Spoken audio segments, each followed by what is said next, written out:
নড়াইলের লোহাগড়া ইউনিয়নের লক্ষ্মীপাশা গ্রামের দেদার ইলাহি নামের এক স্থানীয় প্রভাবশালী ব্যক্তি সেই এলাকার প্রায় 25টি সংখ্যালঘু হিন্দু পরিবারকে জিম্মি অবস্থায় রেখেছেন এবং তাদের বেঁচে থাকার অধিকার খর্ব করতেছেন।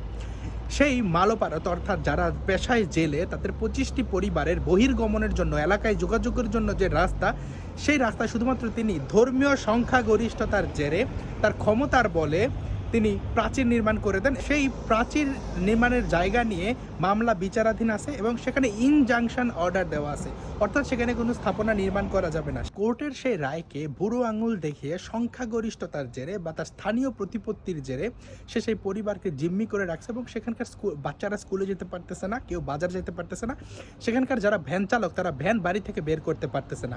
এর পূর্বেও তিনি দুইবার সেম কাহিনী করেছিলেন এবং প্রশাসনের হস্তক্ষেপে সেখানে দুইবারে তিনি প্রাচীর ভেঙে ফেলতে বাধ্য হন। দেখেন, তিনি তার মতে, সেই দেদারি ইলাহির মতে, এই তাদের 25টা পরিবারের জন্য নাকি অন্য দিক দিয়ে রাস্তা আছে, বাট এখানে কথা হলো সেই যে রাস্তা সেখানেও তিনি ভেকু আনছেন সেখানে ড্রেন বানানোর জন্য, তাদেরকে একেবারে জিম্মি করার জন্য।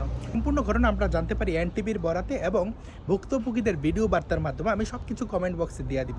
দেখেন কেন এখানে ধর্মীয় সংখ্যা গরিষ্ঠ সংখ্যা লঘিষ্ঠতার কথা বলা হইতেছে, কারণ এনটিভির সেই প্রতিবেদনের সাক্ষাৎকারে ধ্রুব বিশ্বাস, যিনি ভুক্তভোগী, তিনি বলছেন শুধুমাত্র ধর্মীয় পরিচয়ের কারণে তিনি এই যে বৈষম্যের শিকার হইতেছেন এবং বারংবার তার উপর প্রেশার ক্রিয়েট করা হইতেছে, হুমকি দেওয়া হইতেছে তারা যেন কোথাও কথাগুলো না বলে। কিন্তু আপনি চিন্তা করেন যে শুধুমাত্র সংখ্যায় কম এবং হিন্দু পরিবার হওয়া কি তাদেরকে 25টা পরিবার কীভাবে জিম্মি করে রাখা যায় একটা স্বাধীন দেশে। এর আগেও দেখছি শুধুমাত্র ধর্মীয় কথিত অবমাননার এক অভিযোগ তুইলা সেই 2025 সালের 8ই এপ্রিল প্রথম আলোর এক প্রতিবেদন, যে দিনাজপুরের বনতারায় সেখানে প্রায় পুরো একটা হিন্দু পাড়াকে তারা জিম্মি করে রাখছিল। বলা হয়েছিল যে হিন্দুদেরকে আমরা কোনো কিছু করতে দিব না, তাদেরকে অটো চালাতে দিব না, খাইতে দিব না।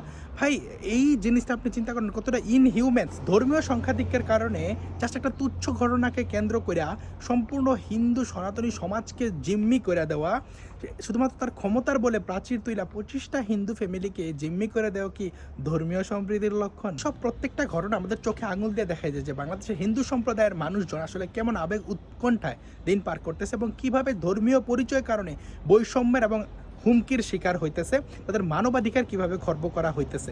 আপনি দেখেন যে এই ব্যাপারে আমরা প্রশাসনের হস্তক্ষেপ কামনা করব, কিন্তু তারা যখন এসিল্যান্ড টিএনও তাদের হস্তক্ষেপ কামনা করেন, তিনি এখনো পর্যন্ত কোনো দৃষ্টান্তমূলক ব্যবস্থা নেয় না। তাহলে হিন্দুরা আসলে কাদের উপর ভরসা করবে?